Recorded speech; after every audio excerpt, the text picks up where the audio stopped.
Who am I here with today? Tiger Connerly. Great, thank you for coming to this interview. I'll be splitting these questions into 4 sections and starting off with the first section, general boxing glove insights. So 1, in your experience, what are the most important features of a good boxing glove? I would say material quality. I would say technology the gloves have, protection, comfort, and I'd say lastly branding. Cool. And have you noticed any common complaints from boxers about their gloves, and what are they? I would say wrist protection is a massive issue. I'd also say comfort, and particularly comfort around the thumb, is a massive issue that a lot of boxers have until they find what works for them. Yeah. And do you think different skill levels, so amateurs versus professionals, require different types of gloves, and why or why not? I would say professionals require at least 2 gloves, if not more, simply because they do sparring and bag work, whereas if you're an amateur, you might just be doing bag work, and so as a result, maybe you only need 1 glove. Yeah. But also, the amount of technology in a glove is heavily dependent on how much that glove is worth. Generally, that's not always the case, but a lot of the time it is. And so if you're an amateur, spending something up to 300, up to £1,000, if not even more, for a glove doesn't make good financial sense. Whereas if it's your career, your hands are your money, it makes sense to spend that amount of money, also because of how often you would use them. Yeah. Section 2 is specific preferences and performance factors. How important is wrist support in boxing gloves? Have you seen any injuries caused by bad wrist protection? Wrist protection is massively important with boxing gloves. I would say the primary wrist protection is meant to come from the wraps, but the gloves is also meant to provide some wrist protection. And yes, I have seen and personally experienced the consequences and seen the consequences of poor wrist protection. And as a result, I ended up researching what gloves to get. And from my experience, it was the Rival RB10s, which were the best boxing gloves to get for wrist protection. And I'd stand by that now. They're one of the best bag gloves you can get. And it is a very common thing, especially for newer boxers. Cool. What role does glove padding play in performance and safety? I would say the role of glove padding in performance and safety is a massive role. I'd say it depends on whether or not you're doing sparring or bag work. If you're doing sparring, then you wanted to protect yourself as well as protect the person that you're sparring with, so you don't want to hurt them. Yeah. And so they're designed with that in mind, whereas when it's bag work, the primary focus is to protect your hand, and so the padding is often, not always, but often more harder and more protective. And so as a result, if you were to use those gloves for sparring, it would result in hurting that person, so you wouldn't really want to do that. Sure. But it's massively important. And what brands do you see used most often in your classes, and why do you think they're popular? I would say Fly is very common, especially with the younger demographic. I would say Winnings are a staple, but they're more expensive, so a lot of people will buy them secondhand. Yeah.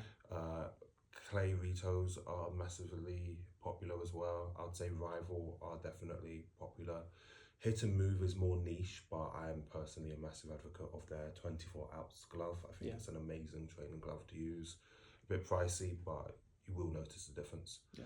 And lastly, I'd say you do get, with people that are newer to boxing, using Adidas and occasionally Venom, but they're both hideous gloves in my opinion, hideous brands. Yeah.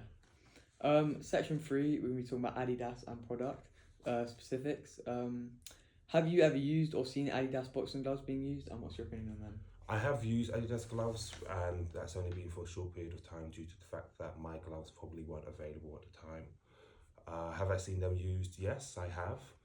I would say in my experience, they're generally more used by, and this is just when I'm recalling it now, used by newer boxers, not massively the more experienced boxers, but they are still used by some experienced people. And what was that second part? What was my view on them as well? Yeah, what's your opinion on them?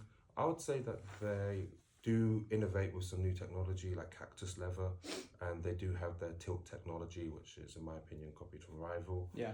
Because Rival innovated that, and that being the angle at which the gloves are done up in order to protect the wrist as best as possible. But beyond that, I would say they're generally not very good gloves. I've never really found them comfortable. I've always found that I've caught my thumb whenever I've used them. Yeah. And specifically, have you heard of the Speed Tilt 350 Adidas gloves? I have heard of the Speed Tilt 350. They're their mid to high range Adidas glove. And again, they use cactus leather. They use their tilt technology, which is doing the gloves at a different angle.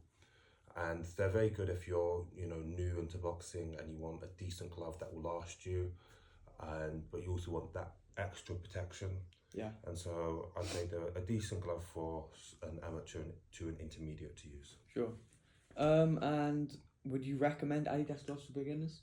Yes, I don't think there's anything wrong with Adidas gloves for beginners because they're mass produced, they're relatively cheap, they come in a variety of colours, and you have different quality of gloves depending on how much you want to invest and what your budget's like. So I think there's definitely a place for Adidas. Yeah.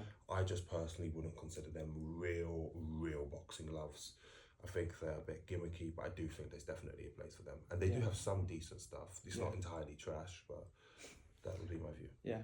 The last section being market and purchasing behaviour. What factors do boxers think of when choosing new gloves?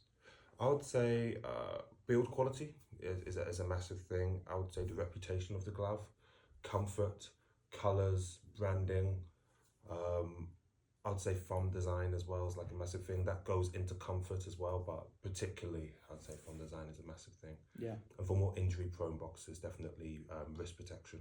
Yeah. And where do most boxers prefer to buy their gloves from? The market is very small, at least in the UK, in regards to where you can buy gloves. So there's not a plethora of places you can go. But how it generally works, in my experience, is that there'll be someone at your club that will, like a coach, that will have a link to a distributor or a shop, and then they will either go there for you or help you go there to find what works for you, or if you know what you want, you can tell them and they may get it for you. And then they'll get a 10 to 20% discount. And then that's how generally people get their gloves in my experience. But a lot of people do buy them online. As far as the online market, again, if you're wanting for a very cheap glove, Sports Direct, Adidas. Yeah. But generally, I'd say Sugar Ray is a massive thing. I'd say going directly to the distributor is a massive thing as well. So, for example, Rival Boxing, that's where I get my Rival Boxing glove. I get my Hit and Move gloves from Sugar Ray there. Cool. And lastly, how often do boxers typically replace their gloves? That depends on the level of experience of the boxer, how often they use them, and are we talking about the bad gloves or the sparring gloves? Because generally, you shouldn't use one glove for everything. And so, in my experience, newer people will come in with a very new glove, let's say an Adidas one, and very amateurish glove, and then within maybe 6 months to a year, they'll then get a better glove. And then once they have those gloves or glove, they'll then replace that in again maybe a year, and then they'll, depend on the quality of their glove, they may keep it anywhere from 2 years to the rest of their life. Yeah. If the quality of the glove is really good, and maybe they rotate their gloves as well, because they may have a range of gloves, your gloves could last you a lifetime. Yeah. All right. Well, thank you for coming to this interview and answering these questions, and hopefully see you soon.